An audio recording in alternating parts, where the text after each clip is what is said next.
ওষুধের মূল নমুনা এবং উপহার প্রদান করে কোনো ধরনের প্রভাব বিস্তারের চেষ্টা সম্পূর্ণরূপে নিষিদ্ধ থাকবে। ফার্মাসিউটিক্যালস কোম্পানিগুলো শুধুমাত্র ডাক্তারদের ইমেইল অথবা ডাকযোগের মাধ্যমে তাদের পণ্য সম্পর্কিত তথ্য পাঠাতে পারবে। প্রতিনিধিরা সরাসরি সাক্ষাতের মাধ্যমে দৈনন্দিন প্রোডাক্ট প্রমোশন করতে পারবেন না। আর এছাড়া আছে জাতীয় নিরাপত্তা, বিশেষ করে অর্থনৈতিক উন্নয়ন নিরাপত্তা জাতীয়ভাবে খুবই গুরুত্বপূর্ণ এবং এই মানে সকল নিজেদের স্বাস্থ্যের জন্য স্বাস্থ্য প্রভাব মূল্যায়ন, স্বাস্থ্য বান্ধব রাজস্ব নীতি প্রণয়ন করা। বেসরকারি খাতের আপনারা জানেন যে বাংলাদেশে একটা বিপুল সার্ভিস বেসরকারি খাত দিয়ে থাকে। এই বেসরকারি খাত এবং সরকারি খাত প্রতিটা ক্ষেত্রে যাতে একটি খাত আর একটি খাতকে সমন্বয় করতে পারে, অংশগ্রহণ করতে পারে, সেটা নিশ্চিত করা হবে এবং আমরা সেই প্রস্তাবনাগুলো দিয়েছি।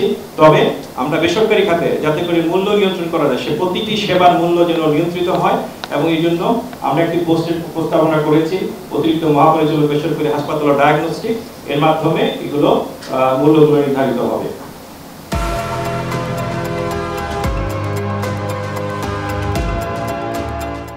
আমরা জানি যে আমাদের ওষুধের কাঁচামাল এপিআই বিদেশ থেকে আনতে হয়, অনেক দাম পড়ে যায় এবং দেশে তৈরি হয় না। আমরা সেই ব্যাপারে রিকমেন্ডেশন করেছি যাতে করে তাদেরকে ভ্যাট, ট্যাক্স, অন্যান্য ক্ষেত্রে সুযোগ সুবিধা দেওয়া হয়, প্রণোদনা দেওয়া হয়, যাতে করে দেশে এপিআই গুলো তৈরি করা যায়, আমরা যেন ওষুধ জন্য সাধারণ মানুষ কম মূল্যে পেতে পারে, অত্যাবশ্যক সেবা যেন কম মূল্যে পেতে পারে।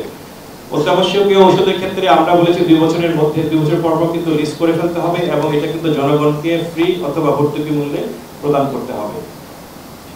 এবং প্রথমে জেনেরিক ওষুধের 25% ওষুধ শুরুতেই জেনেরিক ভাবে লিখতে হবে এবং পরবর্তীতে over the 5 years 100% medicine generic ভাবে লিখতে হবে। একটি জাতীয় ফার্মেসি নেটওয়ার্ক থাকবে যেটা 24 ঘন্টা চালু থাকবে। ক্যান্সার, ডায়াবেটিস, উচ্চ রক্তচাপ তালিকাভুক্ত অ্যান্টিবায়োটিকের ভ্যাট কর শূন্য হবে, যাতে করে ওষুধের কারণ যেগুলো ওষুধের দাম কমে আসে। চিকিৎসক ফার্মাসিউটিক্যাল সম্পর্ক নীতি, ওষুধের মূল নমুনা এবং উপহার প্রদান করে কোনো ধরনের প্রভাব বিস্তারের চেষ্টা সম্পূর্ণরূপে নিষিদ্ধ থাকবে।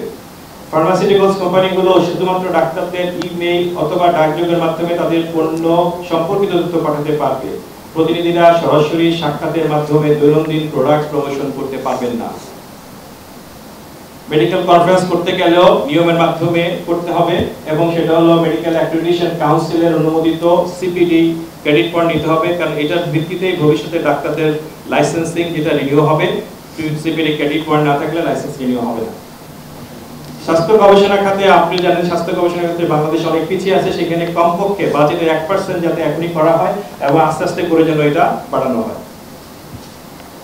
জনস্বাস্থ্য শিক্ষাগুলোকে আবার নতুন করে কিভাবে কাজ করা যায়, বিশেষ করে এটার একটা সংস্কার করার প্রস্তাবনা দেওয়া হয়েছে।